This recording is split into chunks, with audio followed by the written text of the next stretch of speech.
Good morning, everyone. How are you? I hope you are fine. Today we are reading lesson number 9, Ticket Album. Okay, let's start. अब राजप्पा को कोई नहीं पूछता। आजकल सबके सब नागराजन को घेरे रहते। नागराजन घमंडी हो गया है। राजप्पा सारे लड़कों में कहता फिरता, पर लड़के भला कहाँ उसकी बातों पर ध्यान देते। नागराजन के मामा जी ने सिंगापुर में एक एल्बम भिजवाया था। वह लड़कों को दिखाया करता।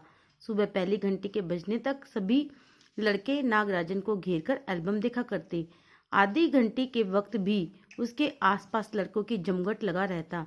कई लोग टोलियों में उसके घर तक हो आए। नागराजन शांतिपूर्वक सभी को अपना एल्बम दिखाता, पर किसी को हाथ नहीं लगाने देता। एल्बम को गोद में रख लेता और एक एक पन्ना पलटता। लड़के सब बस देखकर खुश होते। और तो और कक्षा की लड़कियां भी उस एल्बम को देखने के लिए उत्सुक थी। पार्वती लड़कियों को अगवा बनी और एल्बम मांगने आई। लड़कियों में वही तेज तरीर मानी जाती थी, यानी कि तेज थी सभी में पार्वती। नागराजन ने कवर चढ़ाकर एल्बम उसे दिया। शाम तक लड़कियां एल्बम देखती रही, फिर उसे वापस कर दिया। अब राजप्पा के एल्बम को कोई पूछने वाला नहीं था। वाकई उसकी शान अब घट गई थी। राजप्पा के एल्बम की लड़कियों में काफी तारीफ रही थी। मधुमक्खी की तरह उसने एक एक करके टिकट जमा किए थे। उसे तो बस एक ही धुन सवार थी। सुबह 8 बजे वह घर से निकल पड़ता। टिकट जमा करने वाले सारे लड़कों के चक्कर लगाता। 2 ऑस्ट्रेलिया की टिकटों के बदले एक फिनलैंड का टिकट लेता, 2 पाकिस्तान के बदले एक रूस का। बस शाम जैसे ही घर लौटता, बस्ता कोने में पटक कर अम्मा से चबीना लेकर निक्कर की जेब में भर लेता और खड़े खड़े कॉफी पीकर निकल जाता। 4 मील दूर अपने दोस्त के घर से कनाडा का टिकट लेने पगडंडियों से होकर भागता। स्कूल भर में उसका एल्बम सबसे बड़ा था। सरपंच के लड़के ने उसके एल्बम को 25 रुपए में खरीदना चाहा, पर राजप्पा नहीं माना। घमंडी कहीं का राजप्पा बड़बड़ाया था। फिर उसने तीखा जवाब दिया, तुम्हारे घर में जो प्यारी बच्ची है ना, उसे दे दो न। 30 रुपए में। सारे लड़के ठाका मारकर हंस पड़े। देखो, जब उसने एल्बम मांगा, उससे 25 रुपए मांगा तो उसने मना कर दिया। इसके बदले में उसने क्या कहा कि तुम्हारे घर में जो प्यारी सी बच्ची है वो मुझे 30 रुपए में दे दो, क्योंकि उसने उसके ऊपर व्यंग्य किया था कि तुम मेरे से मेरी प्यारी चीज मांग रहे हो, वो भी इतने कम रुपए में, तो तुम अपनी प्यारी चीज मुझे दे सकते हो। तो सभी जोर से हंसे, पर अब कोई उसके एल्बम की बात भी नहीं करता था। ये पहले उसकी एल्बम की इतनी ज्यादा कदर की थी, लेकिन अब उसको कोई भी नहीं पूछ रहा है। अब किसको पूछ रहा है? अब दूसरी एल्बम को वो पूछ रहे थे। और तो अब सब उसके एल्बम की तुलना नागराजन के एल्बम से करने लगे हैं। सब कहते हैं कि राजप्पा का एल्बम फिस्डी है, पर राजप्पा ने नागराजन के एल्बम को देखने की इच्छा कभी नहीं प्रकट की। लेकिन जब दूसरे लड़के उसे देख रहे होते तो वह नीची आंखों से देख लेता। सचमुच नागराजन का एल्बम बेहद प्यारा था, पर राजप्पा के पास जितने टिकट थे उतने नागराजन के पास के एल्बम में नहीं थे। पर खुद उसका एल्बम कितना प्यारा था, उसे छू लेना ही कोई बड़ी बात थी। इस तरह का एल्बम यहाँ थोड़ी मिलेगा। एल्बम के पहले पृष्ठ पर मोती जैसे अक्षरों में उसके मामा ने लिख कर भेजा था, A.M. नागराजन। क्या लिख के भेजा था बीच में? A.M. नागराजन। इस एल्बम को चुराने वाला बेशरम है। ऊपर लिखे नाम को कभी देखा है? यह एल्बम मेरा है। जब तक घास हरी है और कमल लाल, सूरज जब तक पूर्व से उगे और पश्चिम में छिपे, उस अनंत काल तक के लिए यह एल्बम मेरा ही रहेगा। यानी कि उसने एल्बम में क्या किया था, सबसे ऊपर उन्होंने नाम राइट किया था। किसका? अपना नाम राइट किया है, A.M. नागराजन। और उसके ऊपर ये सब लिखा था। ये बताया कि जब तक ये उसने क्या कहा था कि अब जो एल्बम है उसको चुराने वाला क्या है? बेशरम है। उसके ऊपर लिखे नाम को कभी किसी ने नहीं देखा था कि एल्बम के ऊपर किसी का नाम लिखा हो। और उसने क्या कहा कि ये एल्बम कब तक रहेगा? जब तक घास जो है वो हरी है, कमल है वो लाल है, सूरज पूर्व दिशा से निकलेगा और पश्चिम में छिपा रहेगा। उस अनंत काल के लिए, यानी कि जब तक ये सब है तब तक मेरा एल्बम भी रहेगा। लड़कों ने इसे अपने एल्बम में उतार लिया, लड़कियों ने झट कॉपियों और किताबों में टीप लिया। तुम लोग ये नकल क्यों करते हो, नकलची कहीं के। राजप्पा ने लड़कों को गुड़की दी, यानी कि उनको समझाया। जब चुप रहे, पर कृष्णन से नहीं रहा गया। जा जा, जलता है ईर्ष्यालु कहीं का। मैं काहे को जलूं, जले तेरा खानदान। मेरा एल्बम उसके एल्बम से कहीं बड़ा है। राजप्पा ने शान बघारी, यानी राजप्पा ने क्या बोला कि जो उसका एल्बम है उससे मेरा जो एल्बम है वो उससे ज्यादा बड़ा है। अरे उसके पास तो टिकटें हैं, वह है कहीं तेरे पास सब क्यों, बस एक इंडोनेशिया का टिकट दिखा दो। अरे पानी भरोगे। हाँ, कृष्ण ने छेड़ा। पर मेरे पास जो टिकट है वह कहाँ है उसके पास। राजप्पा ने फिर ललकारा। उसके पास जो टिकट है वही दिखा दो। कृष्णन भी कम नहीं था। ठीक है, 10 रुपए की शर्त, मेरे वाली टिकट दिखा दो। तुम्हारा एल्बम कूड़ा है, कृष्णन चीखा। हाँ हाँ कूड़ा। लड़के जैसे कोरस गाने लगे। राजप्पा को लगा अपने एल्बम के बारे में बात करना फालतू है। उसने कितनी मेहनत और लगन से टिकट बटोरे हैं। सिंगापुर से आए इस पर पार्सल ने नागराजन को एक ही दिन में मशहूर कर दिया। पर दोनों में कितना अंतर है, ये लड़के क्यों समझेंगे। राजप्पा मन ही मन कूद रहा था, यानी उसे क्या होता यानी जलन हो रही थी इस किस चीज की, कि लोग उसके जो एल्बम में पहले इतना पसंद करते थे लेकिन अब उसके एल्बम को बिल्कुल भी पसंद नहीं कर रहे हैं। स्कूल जाना अब उसे खलने लगा और लड़कों के सामने जाने में शर्म आने लगी। आमतौर पर शनिवार और रविवार को टिकट की खोज में लगा रहता, परंतु अब घर गुस्सा हो गया था।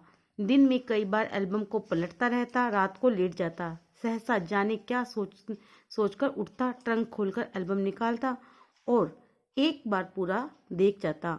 उसे एल्बम से चिढ़ होने लगी थी। उसे लगा एल्बम वाकई कूड़ा हो गया है। उस दिन शाम को उसने जैसे तय कर लिया था कि विनायक राजन के घर जाएगा और अब कोई कितना अपमान सहे, नागराजन के हाथ अचानक एक एल्बम लगा है। बस यही ना, वह क्या जाने टिकट कैसे जमा किए जाते हैं। एक एक टिकट की कीमत होती है, वह भला क्या समझे।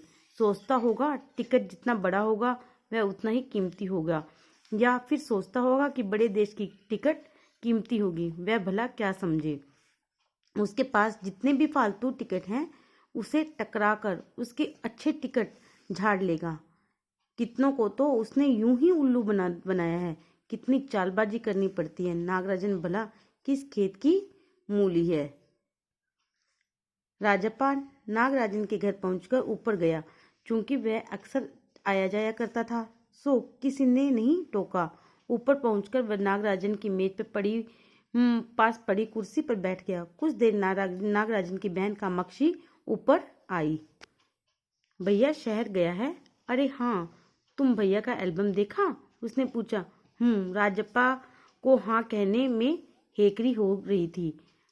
बहुत सुंदर एल्बम है ना, सुना है स्कूल भर में किसी के भी पास इतना बड़ा एल्बम नहीं है। तुमसे किसने कहा। भैया ने। वह कूद गया। बड़े से क्या मतलब हुआ, आकार में बड़ा तो हुआ तो एल्बम बड़ा हो गया। उसकी चिड़चिड़ा साफ थी। जब उसकी बहन ने उसकी बड़ाई की उसके एल्बम की कि मेरे भाई का एल्बम इतना बड़ा है, तो इससे क्या हुआ कि राजप्पा है उसको जलन हुई उससे। उसने कहा बड़ा होने से क्या होगा, उससे कुछ नहीं होता। कामाक्षी कुछ देर तक वहीं रही, फिर नीचे चली गई। राजप्पा मेज पर बिखरी किताबों को टटोलने लगा। अचानक उसके हाथ दराज के ताले से टकरा गया। उसने ताले को खींचकर देखा, बंद था। क्यों न उसे खोलकर देख लिया जाए। मेज पर से उसने चाबी ढूंढ ली।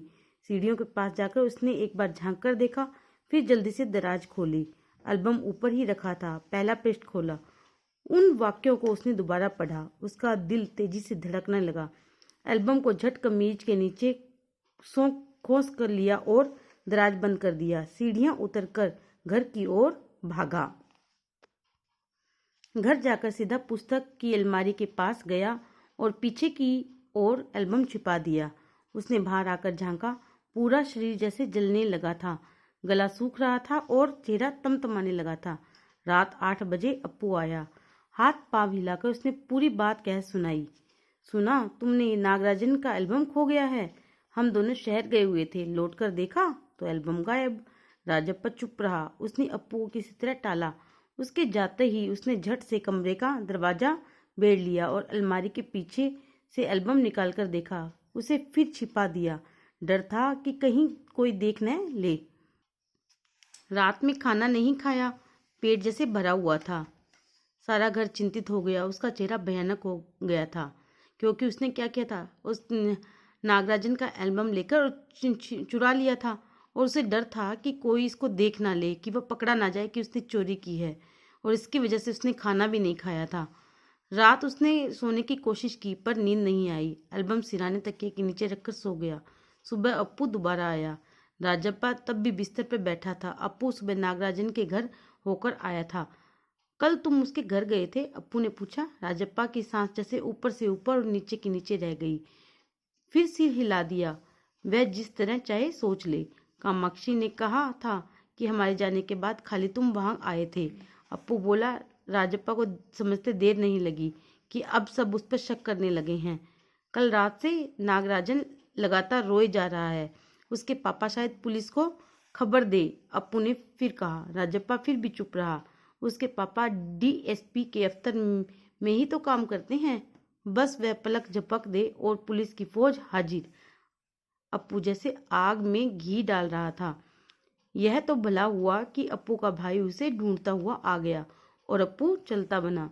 राजप्पा के पापा दफ्तर चले गए थे। बाहर का किवाड़ बंद था। राजप्पा अभी तक बिस्तर पर बैठा हुआ था। आधा घंटा गुजर गया और अब वह उसी तरह बैठा रहा। तभी बाहर से सांकल खटकी। पुलिस। राजप्पा बुदबुदाया। भीतर सांकल लगी थी।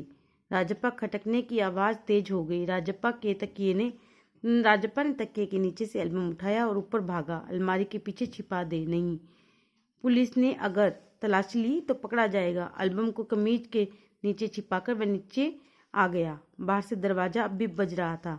कौन है? अरे दरवाजा क्यों नहीं खोलता? अम्मा भीतर से चिल्लाई। थोड़ी देर और हुई तो अम्मा खुद ही उठकर चली जाएगी। बाहर से जब दरवाजा खटखटाया तो उसने सोचा कि पुलिस आ गई है, तो वो पुलिस को एल्बम को छुपाने के लिए इधर उधर भागा। फिर उसने अपनी कमीज में इसको छुपा लिया। राजप्पा पिछवाड़े की ओर भागा। जल्दी से बाथरूम में घुसकर दरवाजा बंद कर लिया। अम्मा ने अंगीठी पर गर्म पानी की देगची चढ़ा दी। उसने एल्बम को अंगीठी में डाल दिया। एल्बम जलने लगा। कितने प्यारे टिकट थे। राजप्पा की आंखों से आंसू आ गए। तभी अम्मा की आवाज आई, जल्दी से आ तो नहाकर, नागराजन तुझे ढूंढता हुआ आया है। राजप्पा ने निकर उतार दी और गीला तौलिया लपेटकर बाहर आ गया। कपड़े बदल कर वह ऊपर गया। नागराजन कुर्सी पर बैठा हुआ था। उसे देखते ही बोला, मेरा एल्बम खो गया है यार। उसका चेहरा उतरा हुआ था। काफी रोकर आया था शायद। कहाँ रखा था तुमने? राजप्पा ने पूछा। शायद दराज में। शहर से लौटा तो गायब। नागराजन की आंखों से आंसू आ गए। राजप्पा से चेहरे बचाकर उसने आंखें पोंछ ली। रो मत यार, राजप्पा ने उसे पुचकारा। वह फफक कर रो दिया। राजप्पा झट से नीचे उतर कर गया। 1 मिनट में वह ऊपर नागराजन के सामने था। उसके हाथ में उसका अपना एल्बम था। लो, यह मेरा एल्बम, अब इसे तुम रख लो। ऐसे क्यों देख रहे हो? मजाक नहीं कर रहा, सच कहता हूँ, इसे तुम रख लो। बहला रहे हो यार? नागराजन को जैसे यकीन नहीं था। नहीं यार, सचमुच तुमको दे रहा हूँ, रख लो। राजप्पा भला अपना एल्बम उसे दे दे। कैसा चमत्कार है। नागराजन को अब भी यकीन नहीं आ रहा था। वह राजप्पा अपनी बात बार बार दोहरा रहा था।